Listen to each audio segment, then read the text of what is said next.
Okay, hello everyone. Here I want to provide tutorial on how to change language in Shein application on an Android device.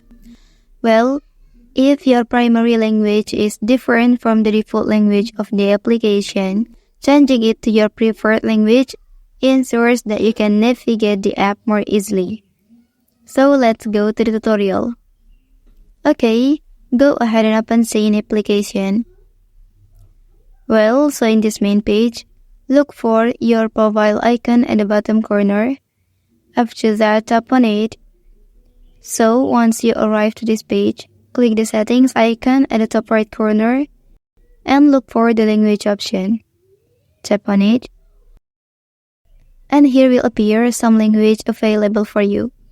Select one of this language to apply it on your Shein application. Okay, that's the tutorial on how to change the language in Shein application on an Android device. If you are helped by this video, don't forget to like and subscribe to get other information from this channel. Thank you.